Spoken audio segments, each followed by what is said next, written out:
Yeah, I think you're good. Okay, hey guys, so we're gonna go ahead and begin. I just want to do quick introductions. My name is Saeed Kadir. I am the data engineer for the Hanlon Labs.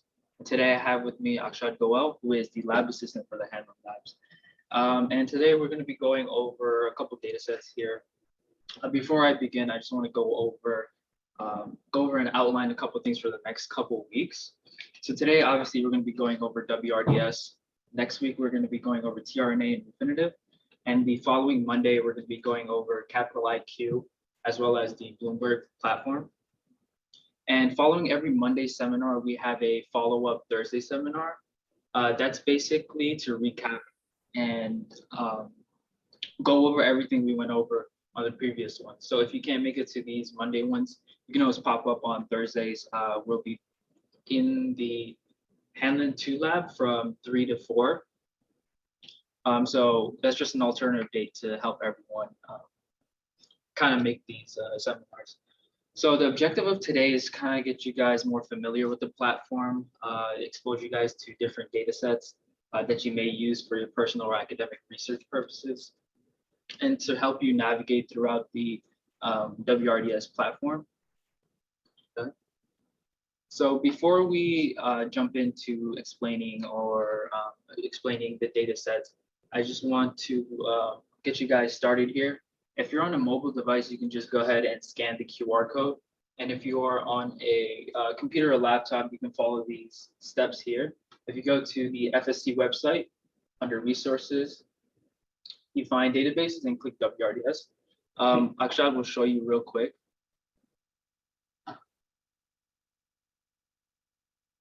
Not that time.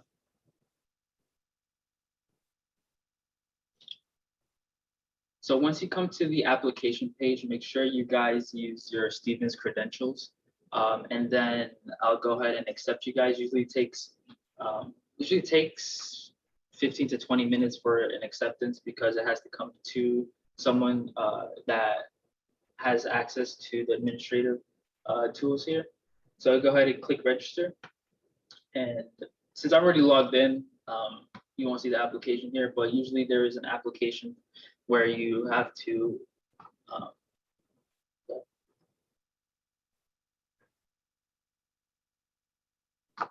this application here. So you can go ahead and fill it out with your personal credentials. Does anyone have an account already? Do you have an account? No? Only Bloomberg? Do you want to fill one out, or are you just gonna watch? Huh? I want to. Then you can go ahead and go to the FSC website. Now go ahead and accept any requests that we have currently. So if you guys on Zoom, if you also want to put in requests, I'll go ahead and accept you guys right now as well. And then we'll move on to the actual data sets.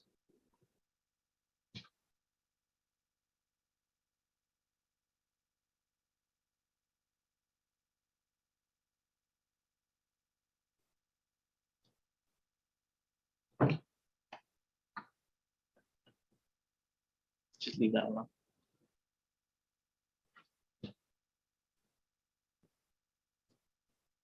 And if you guys have any questions on Zoom, feel free to talk as well. Any problems with the account setup or anything.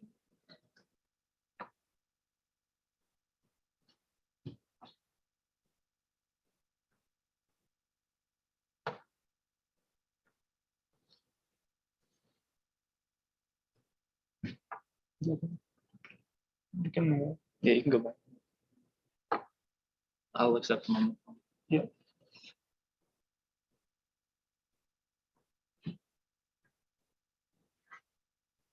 You want to move? Let's move. Oh, we'll just wait on him because he wants to set up an account. Yeah. Quick question. What are we supposed to fill in for the email of advisor? I'm sorry, what was that? The email? Yeah, of advisor. Use your Stevens email. Email of the advisor? Advisor? Okay. Go back to. It doesn't ask for email of the advisor. No. So it has your email. The only thing you indicate here is the subscriber would be Stevens.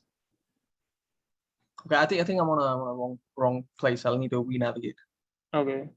Okay, so I think I understood. So I think you are on the Google form that Stevens has. Yeah, exactly. Yeah, Okay. you don't need to fill that. Okay. I'm sorry. I joined the seminar a little bit late, so I was a Okay, little- that's fine. Take your time. We have people in. I'll send this link on Zoom. Yeah, that'll be great. Thank you. We'll have a couple minutes here. We have some people in person here in the lab.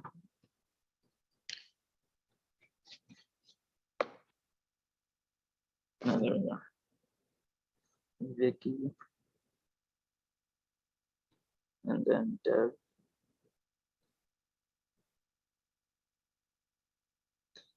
So Vicky can go ahead and log in, as well as Dev can go ahead and log in.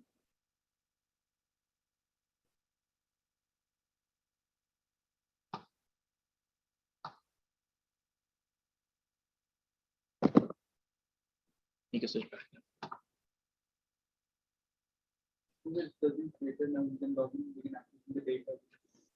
Yeah, so your email, your username and password that you created, just go ahead and go back to that website, the WRDS website, and just log in.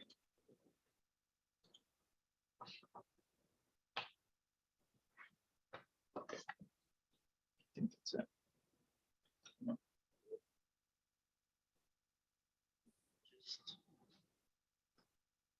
Just refresh, Okay. and then You change it there. yeah, go. You good? Good to go. Everyone on Zoom good to go? Or for those who you created accounts? Or you need a couple more minutes? Good? Yeah. Go ahead. Okay, so since most of you guys are already set up, what I wanted to talk about today was these couple of data sets. Now, some of these are more popular data sets like Compustat and CRISP, which you guys will probably be will probably use more. So these data sets cover a various amount of topics ranging from fundamental data options to bond information, as well as different types of earnings data as well.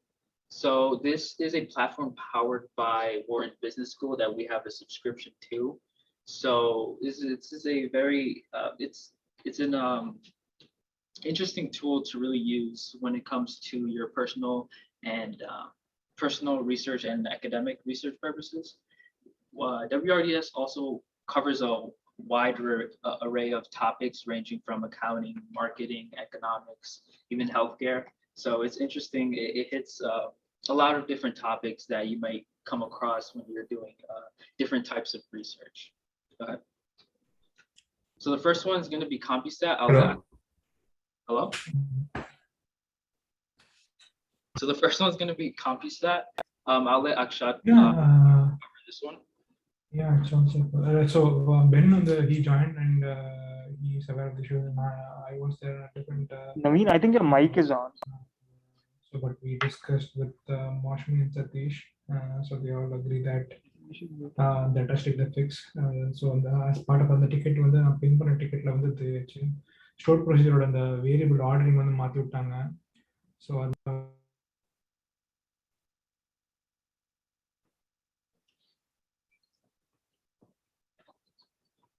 This is the first one.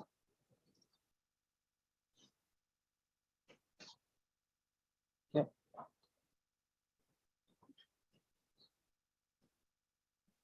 So yeah, Compustat is a data set which SNP provides. So SNP is the main data provider for Compustat.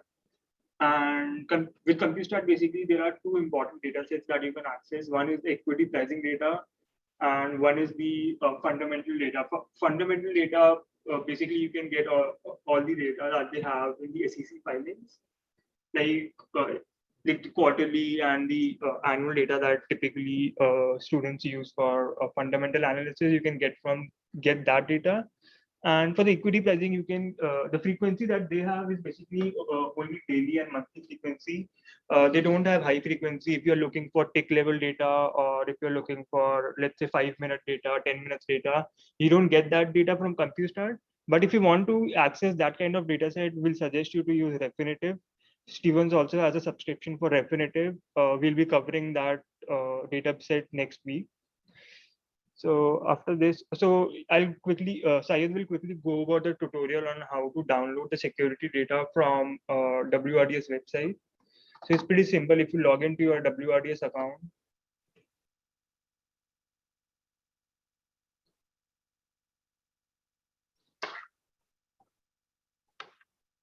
yeah, you just need to go to get data and you need to go to Compustar. Then you need to go to North America, security daily.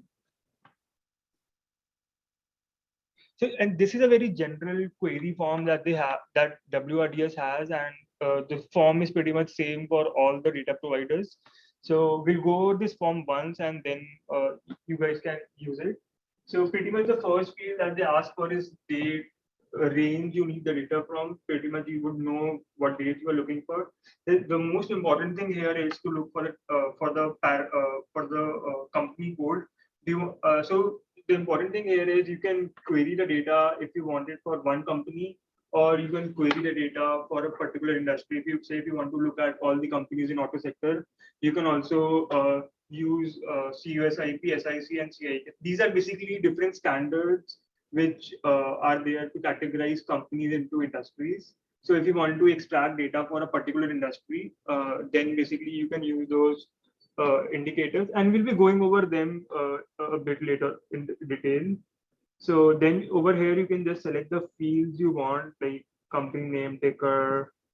The most common one is like volume, open, OHLC is there. You have open, close, high, low. You get all those data sets. So the typical ones are OHLC. You get the OHLC and the volume, which typically I think all the students use. And yeah, I think that's it. That should be good. Then you can select the file format. Do you want it in a CSV file? Do you want it for Stata? Do you want it for HTML? So based on your requirement, you can pretty much download the data in any format. And then to request the data, there are two options to get the data. You can possibly get it over your email.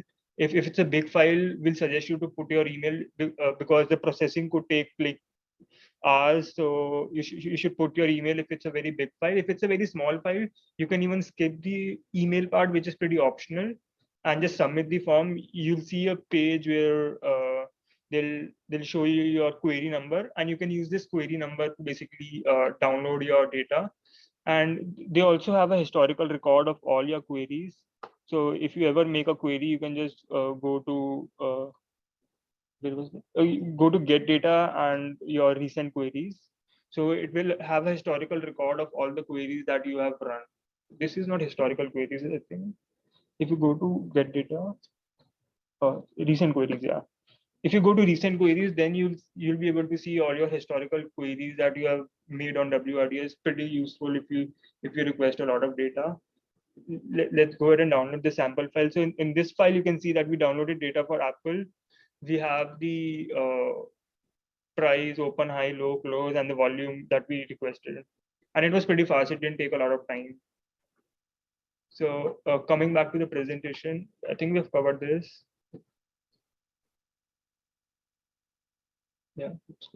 Yeah. So this is what I was talking about, the identifiers. So GV key is basically an identifier which is like a ticker, but this is created by Compustat and it only works for Compustat datasets. ISIN is also an identifier which is an alternative to ticker. You can use if you want to query datasets. So the other four are the important ones. So other four, NAICS, SCDOL, SIC, GIC. These are basically different standards which are used to categorize companies into industries. And if you want to analyze a certain industry, then you can use these identifiers to extract all the data from those industries, which could be pretty useful in your research because you don't want to manually download data for every ticker. You can just use this to download combined data for an industry and analyze it. Yeah. So this is an example of a fundamental data that we downloaded. It has basic fundamental fields that we have, and it was pretty easy. So you go to get data, CompuStat, it's the same thing. Get data, CompuStat, North America, and then you have an option of downloading fundamental quarterly or fundamental annual data. It's pretty straightforward. So now I think Sayed will go over Chris. Okay, so the next topic we're going to talk about is Center for Research and Security Prices, which is also known as CRISP. This is one of the more popular data sets, so chances are you're probably going to use this one. Okay. Here's a couple highlights on what CRISP kind of contains. Like much like other data sets, they also have stock and equity data on multiple frequency levels. What I wanted to point out here was that CRISP has historical identifiers. Now, what that does basically is it keeps the integrity of the company's historical background. So I'll get more into that later, but it's kind of important to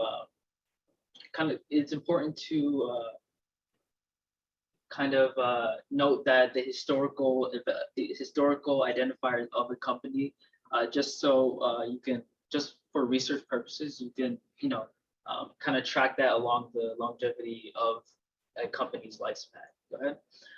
So here's the first example of CRISP data.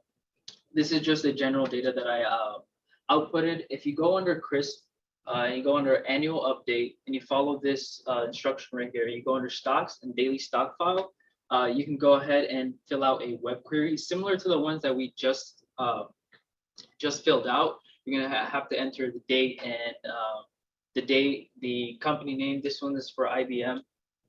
And you also would have to put in the different variables that you need. As you can see here, we put in ticker and then the shares outstanding.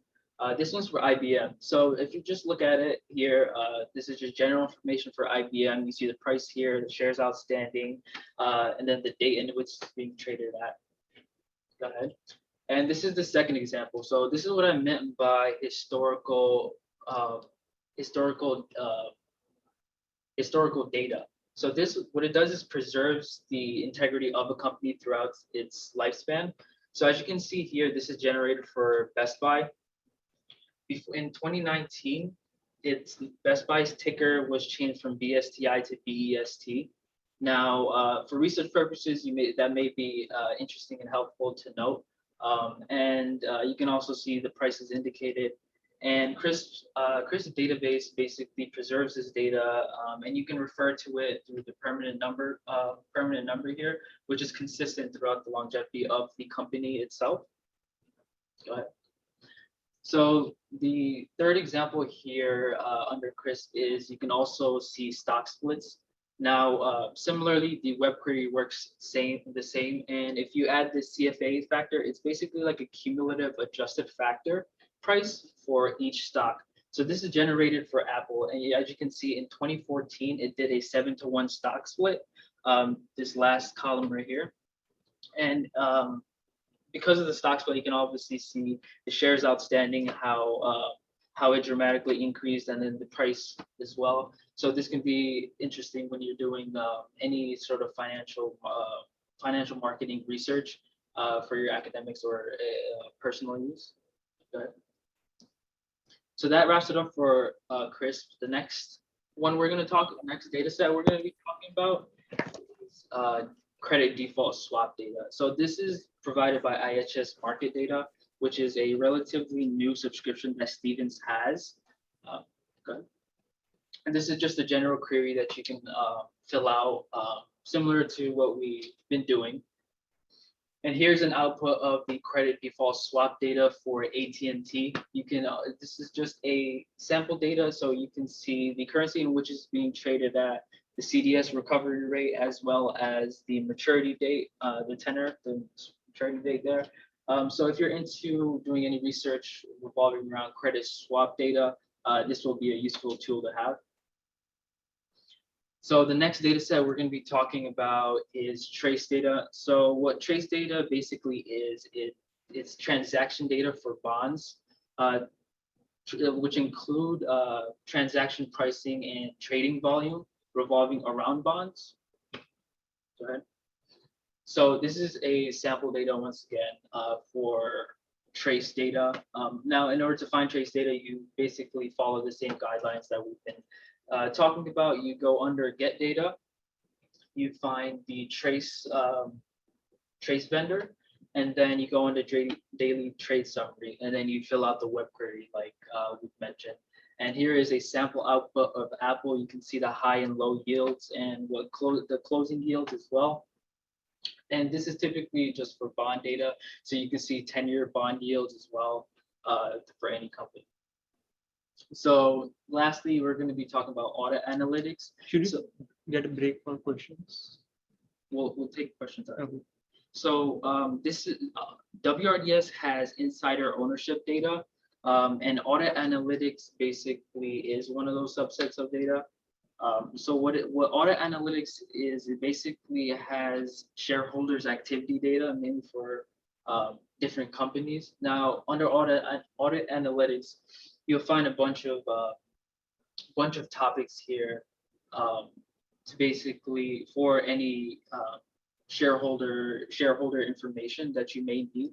And this is primarily for like finance students that may want any insider information. So yeah.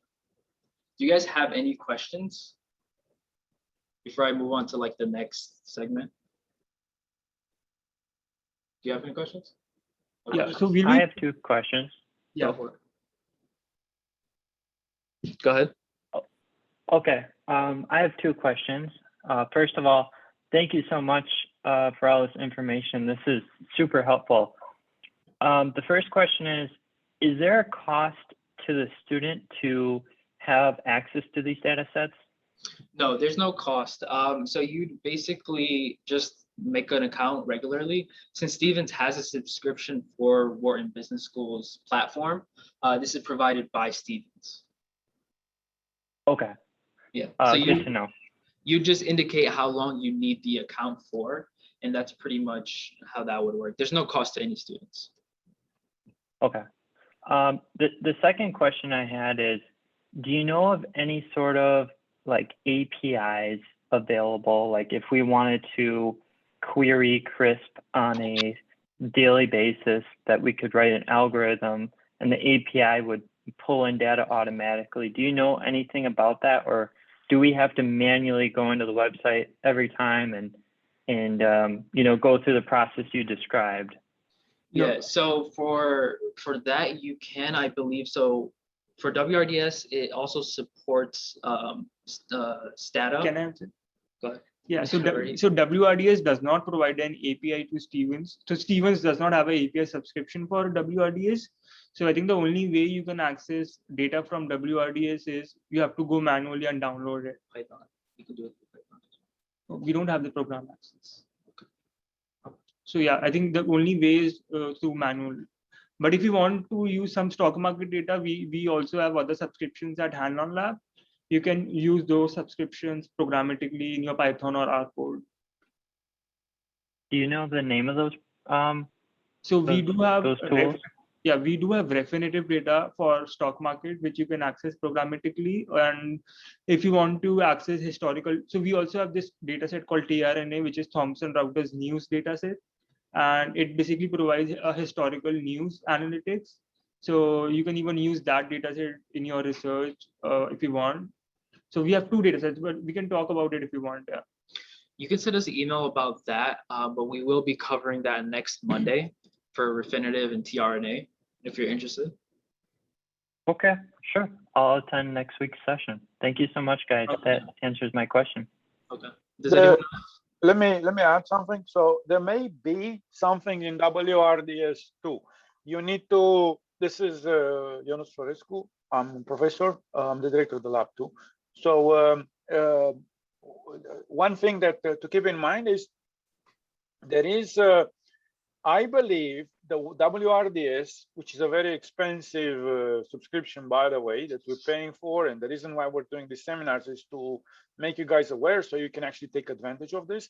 But they do somehow, somewhere, if you go on the research, I think that you can apply for like a virtual machine that interacts with their, we're going to have to look for, I don't remember where it is, but I remember they advertise that capability to basically open a virtual machine with them and then use that virtual machine to access the data in a programmatic nature directly on their platform. Because currently we can't do that. Like to the API question that you had, you have to go with a with a web browser. They don't provide an API. The API is only internally on their servers.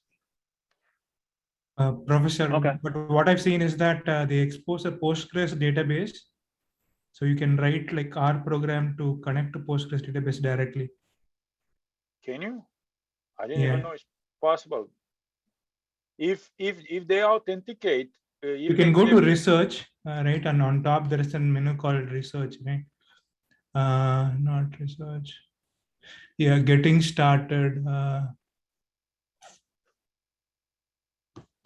Yeah, so I mean, you're gonna have to read read about it, but I think it's possible on their thing. So, say in order for you to open a connection to a PostgreSQL server, the PostgreSQL server has to have like a link to the outside world, like an OpenDBC, for example, that will allow you to open the connection, and to have that for a web, for a university service like that, it's a security risk. So I doubt I they're pinged gonna allow the you I to pinged the come link, from outside. Professor. I pinged the link wherein they mentioned that you can use R program to connect to their Postgres database directly and access the Postgres. Okay, I'll have a look and read about it.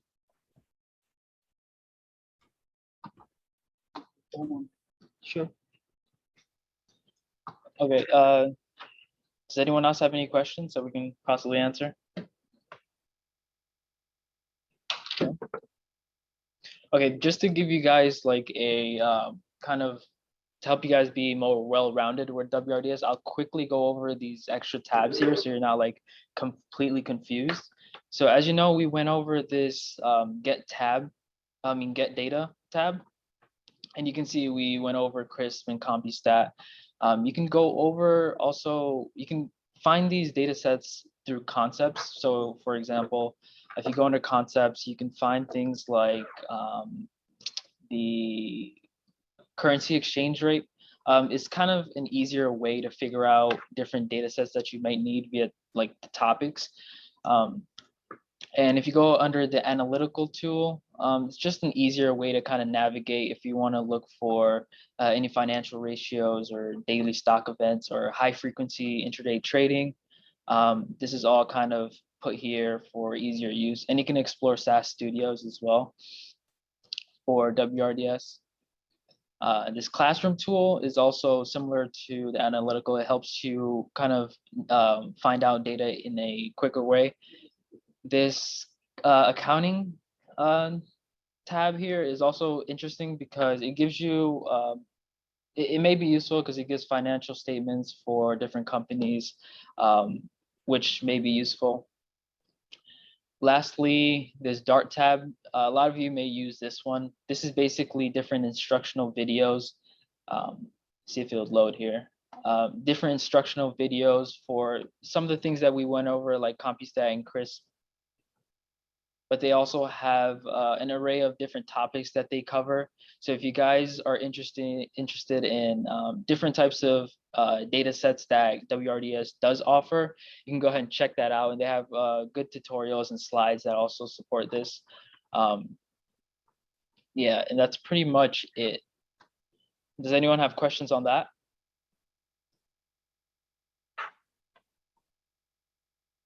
No? Okay. So that about wraps it up. Thank you guys for coming. Again, we'll have a similar seminar to this on Thursday. And for the next couple of weeks, we'll also have seminars set up for different databases. I'll send an email reminder in case anyone wants to come to those seminars. This Thursday, we'll go over WRDS again. Next week, we'll go over TRNA and Refinitiv news. And then the week after that, we'll go over the Capital IQ and Bloomberg platforms. If you guys have any questions or want to reach out to us, you can go over, or you can send us an email or message us. Yeah, we'll stick around to answer any more questions if you guys would like. That's about it. So thank you guys again for coming.